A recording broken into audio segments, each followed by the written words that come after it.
Geography is the world's canvas, before men paint their borders. It's nature's stage, setting the scene where civilizations will rise. Geography is not a passive backdrop. It's a defining force, sculpting the contours of history, culture, identity, and the flow of human interaction. In a nutshell, geography is destiny. It's the chief architect of a city's character, actively molding its urban fabric. Its strategic position on the Bosporus gave Istanbul control over the passage between the Black Sea and the Mediterranean, shaping the city's destiny as a cultural and economic center for millennia and the capital of two empires.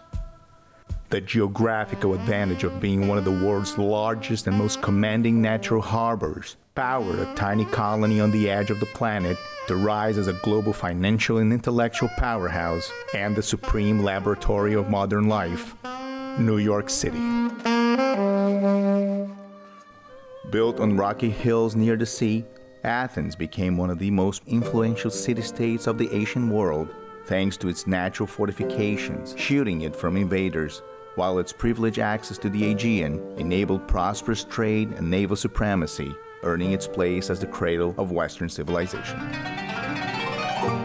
Venice leveraged its watery geography to become a center of maritime trade between East and West during the Middle Ages and the Renaissance. And the Yamashiro mountain range and the Kamo and Katsura rivers framed and nurtured the easily defensible valley of fertile lands and vital waterways that positioned Kyoto as Japan's imperial capital for more than 1,000 years. But no other city on earth has its founding so closely tied to its geographical settings than the one built to become the defining capital of the Karabakh Khanate and a cultural capital unlike any other in history. A city built by nature's design with cliffs for castle walls to safeguard the heart of its domain. And as the founder of the Khanate built a fortress city to protect his people and his riches, he created another kind of treasure, the jewel of Karabakh, Shusha, Azerbaijan.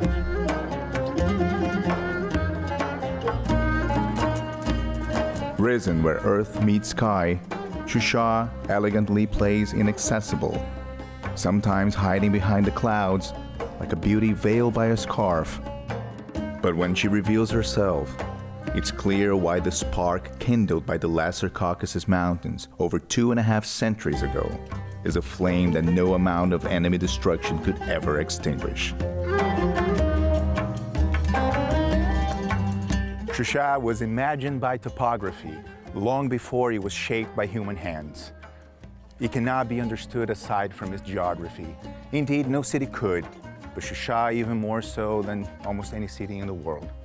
It is because of its natural features that Shusha was chosen as the new capital of the then emerging Karabakh Khanate, offering its ruler and its people the protection and the military strategic advantage that no other city in the region could. Here, safety made progress possible.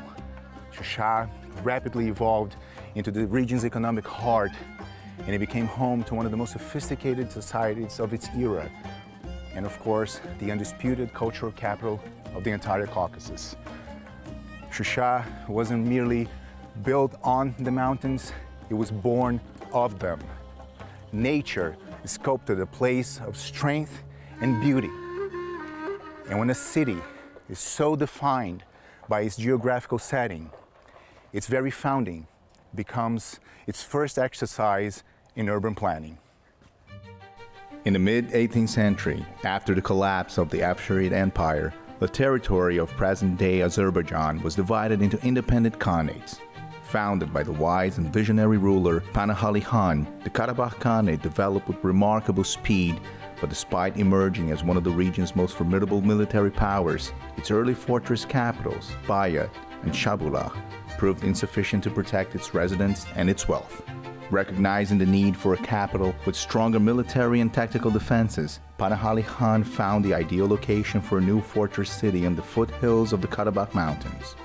Lofty upon a high plateau, ranging from 1,300 to 1,600 meters above sea level. The highland was accessible only from its northern side, while its other three flanks were fringed by steep cliffs, impassable canyons, and dense forests, creating a naturally unassailable location. The commanding high ground offered yet another advantage: a clear view of the surrounding terrain, precluding any possibility of a surprise attack. Shusha's elevated position and inherent defensibility also shaped the city's urban planning from within. With the landscape itself forming a continuous line of protection, it eradicated the need for an inner citadel or secondary defense walls common to other khanates, making the construction of additional strongholds unnecessary.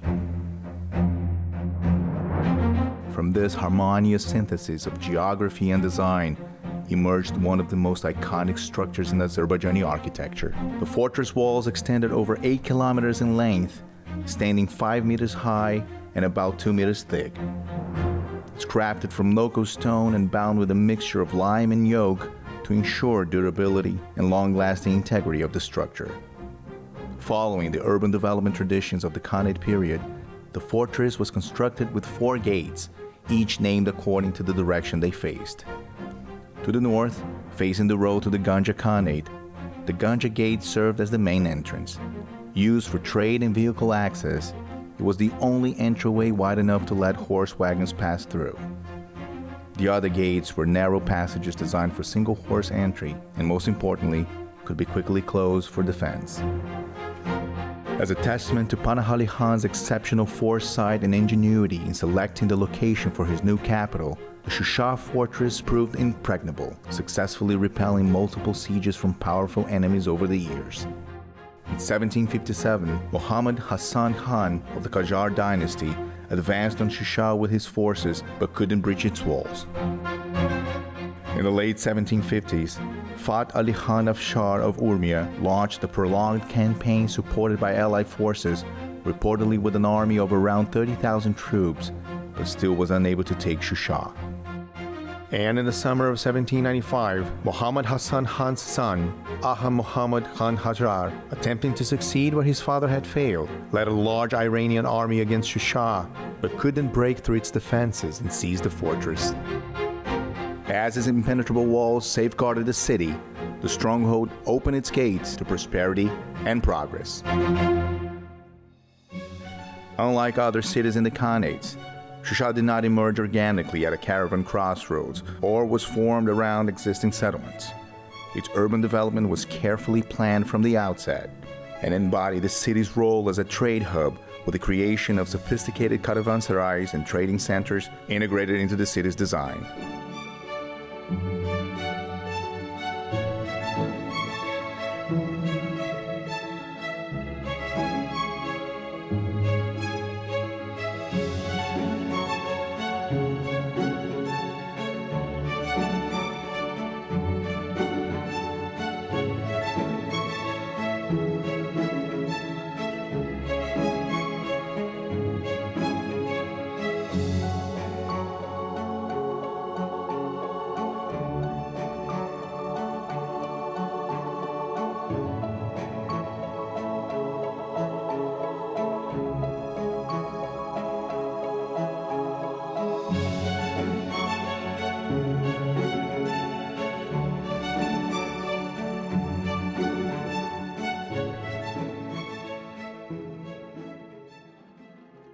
By the early 19th century, Shusha had developed a sophisticated master plan, broadly dividing the city into upper and lower sections, comprising 17 quarters, or mahallas. Each mahalla featured its own mosque, spring, bathhouse, and square, shaping Shusha's exceptional architectural identity with stone-paved streets, local marble houses and palaces, and mosques crowned with slender minarets, in an elegant blend of form and function, with harmonious unity with its mountain landscape. The city already embodied modern ideals such as public dining establishments and club-like restaurants, theaters and modern schools, indicating the rise of the cultural epicenter that would define the city, attracting nobles, intellectuals, architects, artists, musicians, and merchants, all of whom infused the city with energy and life.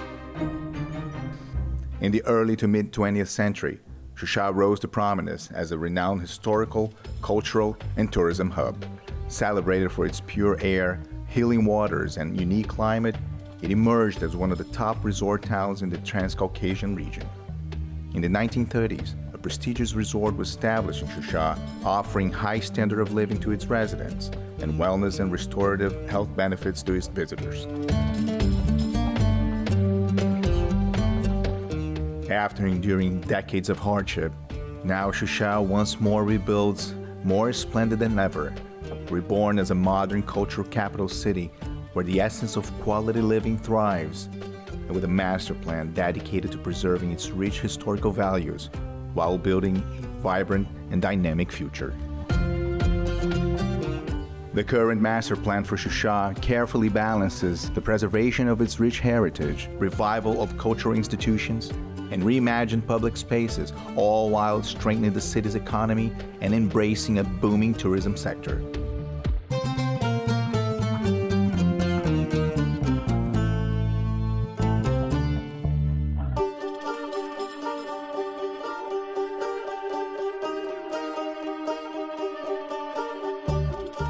To shed light on the monumental challenge of rebuilding a nation's cultural capital, there's no one better than Parviz Bolukhzada, Chief Architect of Shusha City State Reserve.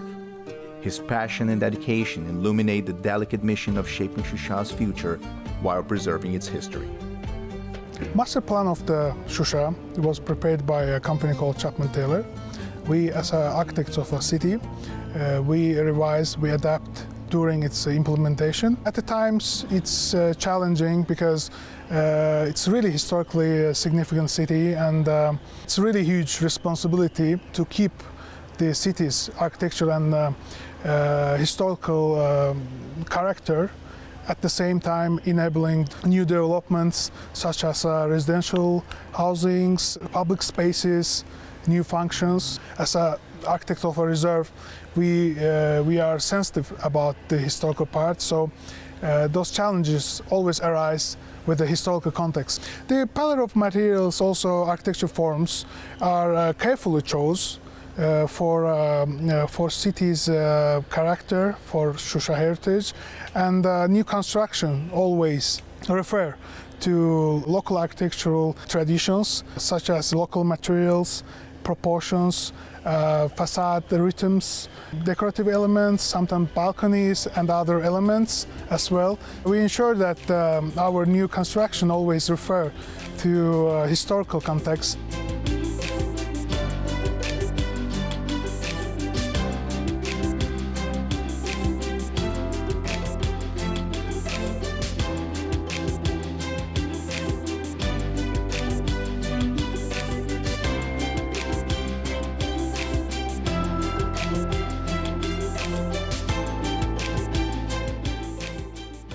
Shusha is being developed as a human-scale, life-sized city.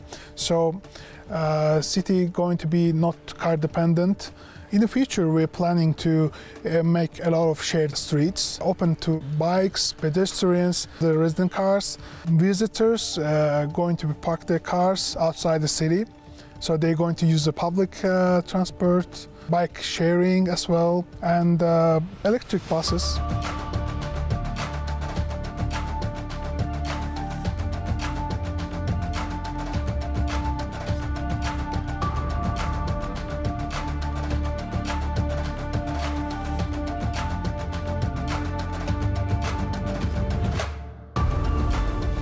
Electric buses introduced to Shusha to protect its natural environment, reduces air and noise pollution in the city, supporting accessibility, mobility within the city, not just for residents as well as for visitors. And there will be also the cable car will be running from Khankendi to Shusha, and we are already working on that project.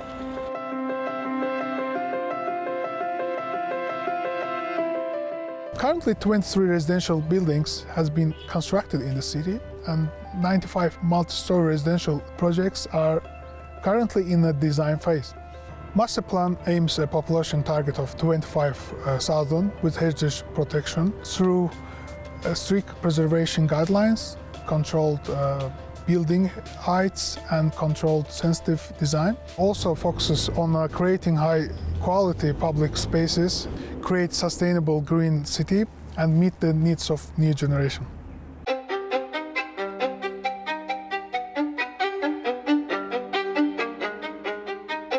And the new generation of Shusha is empowered with the right tools to continue the pursuit of knowledge that has always shaped the city's soul.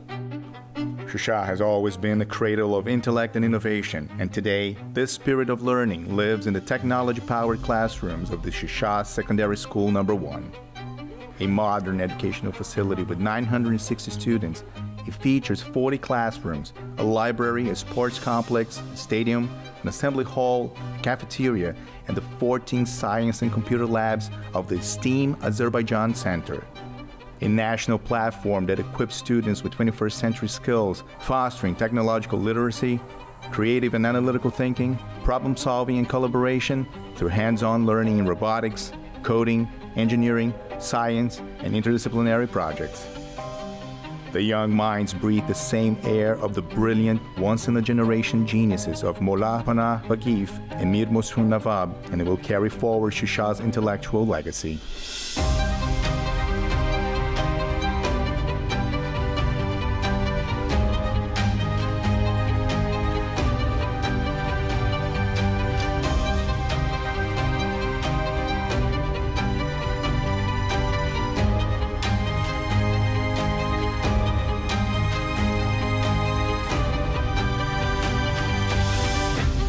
As the city embraces a new era where technology and smart infrastructure are transforming urban living, Shusha is already creating a more sustainable and efficient environment for its residents. One of the leaders driving Shusha's rebirth as both a cultural and historical hub and a global model of smart city innovation is Mr. Kenan Guliev, lead advisor and special representation of the President of the Republic of Azerbaijan to Shusha City. He has been with Shusha since the very beginning of its reconstruction, witnessing and overcoming all the challenges to help shape the city into the vibrant beauty it is today. Şuşa şəhərində Dövlət Xidmətlər Mərkəzi. The State Services Center in Shusha incorporates key services such as ASAN service, DOST service, COBIA, and the Postal Service. The city's electrical network substations are equipped with the SCADA system, which remotely monitors and controls industrial processes using sensors and PLCs to collect data, enabling automated or operator-driven responses in case of any variation, error, or change, enhancing both efficiency and safety. Bir dəyişim olduğu zaman mərkəz anında bununla bağlı məlumat ala bilir. Əlavə olaraq Şuşada bu ağıllı şəhər konsepsiyasına uyğun. This is one of the many initiatives driving Shusha's transformation into a smart city. Shusha has introduced underground containers for waste management, and smart devices are being installed in these containers, allowing information on their fill level and status to be sent to the central system.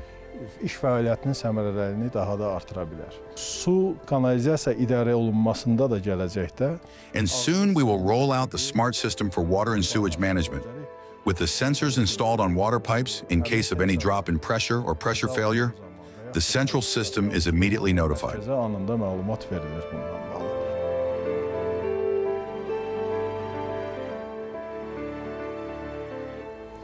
Şuşa şəhərində nəqliyyatla bağlı. Another aspect of becoming a smart city is Shusha's use of electric buses. Currently, we have one route, but as the city grows in population and size, the other planned lines will be implemented. All buses are equipped with a card system, allowing payments to be made exclusively by card. Təmin olunur. Şuşa sağlamlıq bərpa mərkəzi də. We are proud to have fully commissioned the Shusha Treatment and Health Center earlier this year. It is a modern medical complex consisting of 6 buildings with 90 beds, offering advanced healthcare services to Shusha's residents and all who come to visit our city. Tarixi binalardan We have world-class hotels operating in Shusha, including our first 5-star hotel and conference center, which has hosted major events in recent years. davam etməkdədir.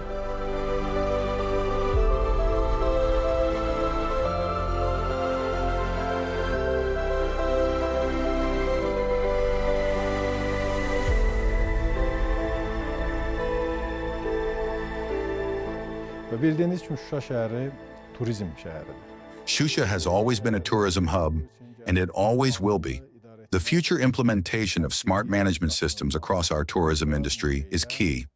Museums and all tourist attractions will adopt unified registration and integrated payment systems for all those who come visit our beautiful city. Məsələsi olsun, bunlar hamısı özündə işini tapacaqdır.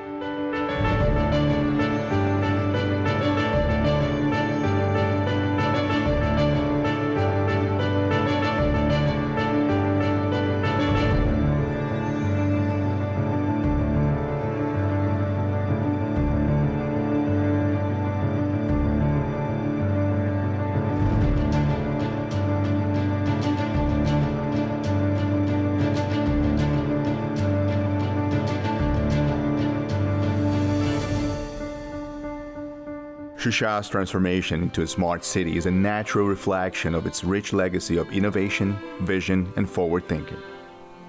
But equally defining of Shusha is the deep love and devotion its sons and daughters have for their city.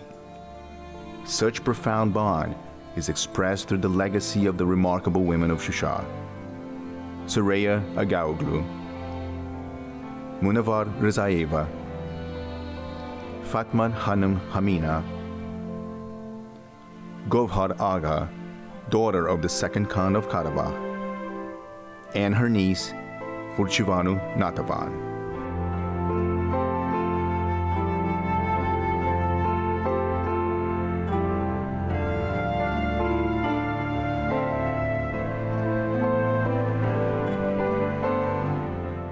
As time moves forward, one name would take its place among these great women who influenced Shusha's cultural heartbeat and urban landscape.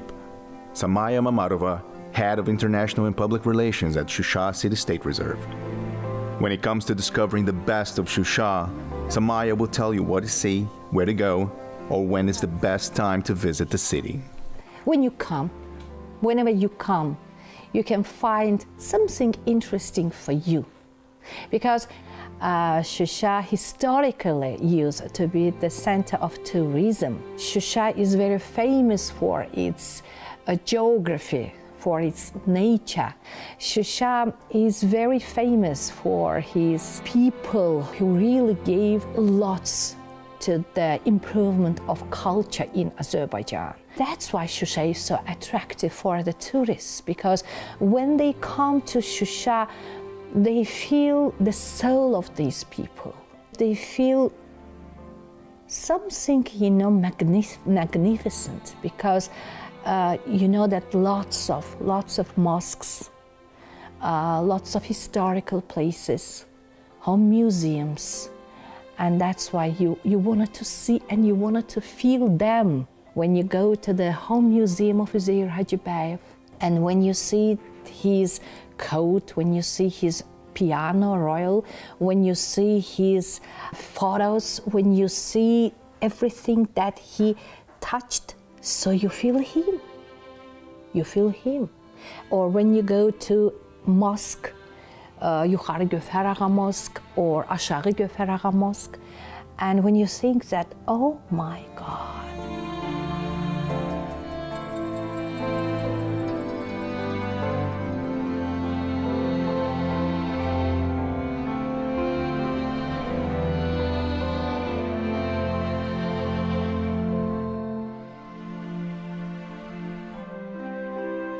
king's daughter built this mosque.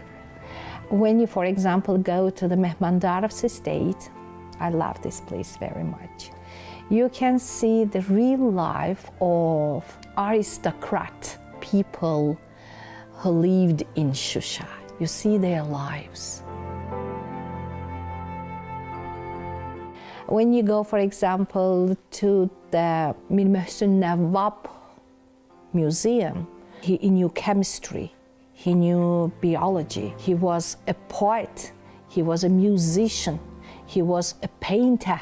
When you see his laboratory, when you think that that person for that period of time opened the world school in Shusha, and he was teaching world classes, world subjects,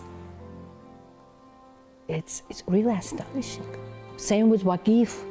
When you see this mausoleum, it's the symbol of his importance.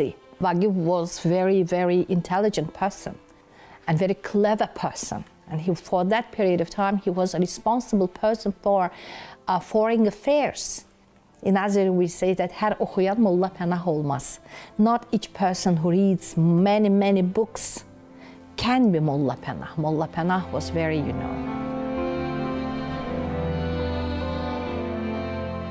Next year, 2026, Shusha is the tourism capital of Economical Cooperation Organization. In 2023, Shusha was selected as a cultural capital of Turkic world. The next year, 2024, was the cultural capital of Islamic world. We had a chance to have events like Shusha Days in Turkestan, in Astana, in Ankara, in Abu Dhabi, in Rabat, in Khiva, Uzbekistan. And when they see these videos, the first question, oh, you have such kind of mountain? You have such kind of beauty? I would love to visit it.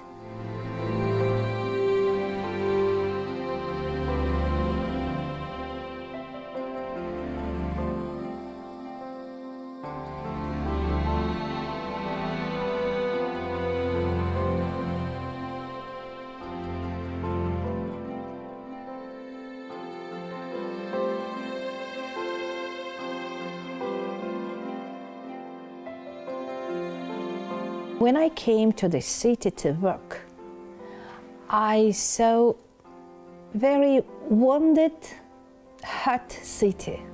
The city was endured for more than 30 years, and the city was waiting for us, And when I see the improvement in this city, when I see how many mosques, how many historical places were reconstructed, I see the smile of this city. Because new generation is growing up in Shusha. Every day when I go to my office by bus, for me, the most interesting moment is to go to the office with the pupils. And when I see them in the bus, how they are talking to each other, how they are laughing, how they are talking about the lessons or talking about their private lives, I see oh my God, this is the happiness. When you see this young generation, maybe today I'm in Shusha, maybe in a year I will not be in Shusha, but this generation will be in Shusha. They will live in Shusha, and Shusha will live because of them.